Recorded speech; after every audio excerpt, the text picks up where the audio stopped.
निठल्ले निकम्मे जो 137 बैठे हैं, ये बेईमान लोग ये इसलिए चुने जाते हैं जब सीट से कि दलितों की बात करें, कमजोर लोगों की बात करें, भूखे नंगों की बात करें, जो जातिवाद की चक्की में पिस रहे हैं उनकी बात करें, जो लोग सदियों से गुलाम हैं उनकी बात करें। लेकिन ये पार्टी के एजेंडा पर बोलते हैं, रिजर्व सीट से जाते हैं। आज ये 135 लोग यदि रिजाइन दे दें तो मोदी जी का मंत्री पद और प्रधानमंत्री पद और पूरी कैबिनेट कल ध्वस्त हो जाएगी, कल हो जाएगी। और ये बात बता दें ये साधु संतों देश को, ये देश के तमाम जो लोग इस वर्ण व्यवस्था को, जाति को बनाकर रखना चाहते हैं, हम उनको चैलेंज देते हैं। पुरानी पीढ़ी के नई पीढ़ी के लोगों में बुनियादी फर्क है। पुरानी पीढ़ी के लोगों ने तुम्हारा जुल्म सहा, जातिगत आधार पर छुआछूत सही, लेकिन नई पीढ़ी की जो आने वाली नस्ल है वो जुल्म को जड़ से खत्म करेगी, वो लड़ेगी, मरेगी, कटेगी, अपने सिद्धांतों के लिए जीवन कुर्बान करेगी। ये मुगालते में मत रहना कि तुम लोग इस तरह से देश को और इस देश के लोगों को गुलामी में रख सको।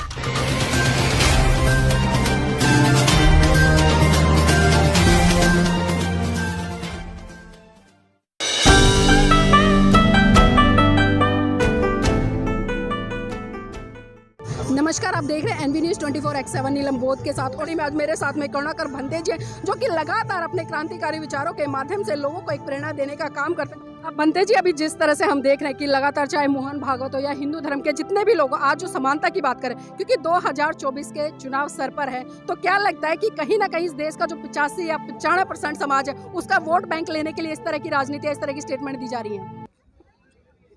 ये 2024 का जो चुनाव आ रहा है, ये स्वयं ही इन्होंने कह दिया है साधु संतों से, उन पर भारी रकम खर्च की जा रही है, अरबों करोड़ों रुपया खर्च किया जा रहा है कि तुम कहना कि संविधान बदलो और तुम कहना कि जाति खत्म नहीं होनी चाहिए, तुम कहना कि हिंदू राष्ट्र बनाओ। अलग अलग चैनलों से, अलग अलग तरीके से ये लोगों को मिसगाइड कराना चाहते हैं। जो देश की समस्या भूखमरी है, देश की समस्या बेरोजगारी है, देश की समस्या स्वास्थ्य है, देश की समस्या सांप्रदायिक है, देश की समस्या जातिवादी है, ये लोग उसकी तरफ ध्यान न दें और ये वोट पूरा का पूरा कमल में दे दें। इस बात का संरक्षण सबसे ज्यादा ये भारतीय जनता पार्टी दे रही है। यदि जनता पार्टी नहीं दे रही है तो तलवार निकाल कर जो साधु धमकी दे रहा है उसको अरेस्ट करके उसके जेल के सींचों में ठोका जा रहा है। जो लोग संविधान का विरोध कर रहे हैं, जो हिंदू राष्ट्र बनाने की बात कर रहे हैं, संविधान में कहीं नहीं, ये भारत देश है, उन साधुओं को भी जेल में डालना चाहिए। जो साधु लोग हिंदू राष्ट्र बनाने की बात कर रहे हैं, अरे तुमको किसने अधिकार दे दिया? पार्लियामेंट में जब तक बहुमत नहीं आएगा। और ये निठल्ले निकम्मे जो 137 बैठे हैं, ये बेईमान लोग ये इसलिए चुने जाते हैं जब सीट से कि दलितों की बात करें, कमजोर लोगों की बात करें, भूखे नंगों की बात करें, जो जातिवाद की चक्की में पिस रहे हैं उनकी बात करें, जो लोग सदियों से गुलाम हैं उनकी बात करें। लेकिन ये पार्टी के एजेंडा पर बोलते हैं, रिजर्व सीट से जाते हैं।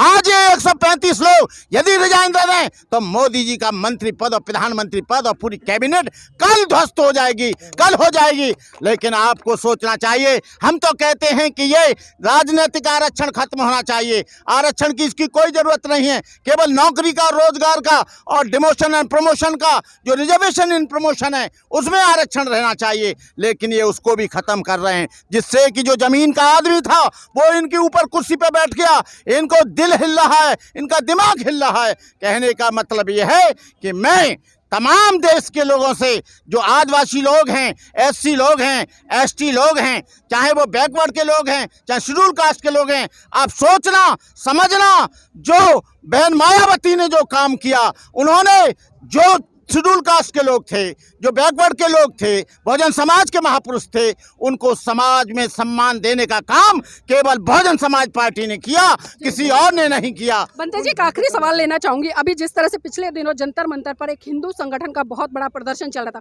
वहां पर एक व्यक्ति, खासकर वो संत था, वो ये कहता नजर आ रहा था कि हमें किसी संविधान की जरूरत नहीं, हम जो संविधान के तहत नहीं बल्कि हिंदू धर्म ग्रंथों के अनुसार पूरे हिंदुस्तान, शब्द सुनिएगा भंते जी, पूरे हिंदुस्तान को चला लेंगे। तो मेरा जानना यह है कि हिंदुस्तान और जो हिंदू धर्म ग्रंथों की बात कर रहे हैं, ऐसे लोगों के लिए क्या कहें, क्योंकि ये संविधान से ऊपर उठकर बात कर रहे हैं। देखिए, डॉक्टर अंबेडकर का इंटरप्रिटेशन वो बाबाजी तलवार वाला गलत तरीके से करता है।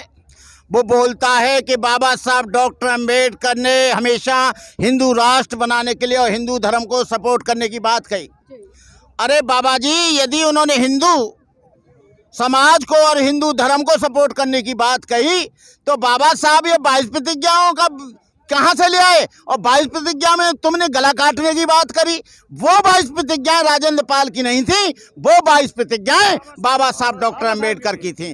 तुम डॉक्टर अंबेडकर का खुलेआम विरोध भी कर रहे हो। और डॉक्टर अंबेडकर को यदि हिंदू राष्ट्र को वो सम्मान देते तो बाबा साहब अंबेडकर को गांधी चुपचाप बैठे थे। महत्ताल का सत्याग्रह चल रहा था, गांधी ने कहा इस बार ऐसा मत करो। बाबा साहब डॉक्टर अंबेडकर ने कहा तुमको आंतरिक स्वतंत्रता की जरूरत है, मुझे सामाजिक स्वतंत्रता की जरूरत है। जो गुलाम हैं ये हिंदुओं के, जो तुम गुलाम हो अंग्रेजों के, तुम तो स्वतंत्र हो जाओगे, लेकिन जो गुलामों के गुलाम हैं उनका क्या होगा? जो दलित है, शोषित है, पीड़ित है, पिछड़ा वर्ग का व्यक्ति है। बाबा साहब डॉक्टर अंबेडकर ने कभी हिंदू धर्म का सपोर्ट नहीं किया, कभी हिंदू धर्म का विरोध भी नहीं किया।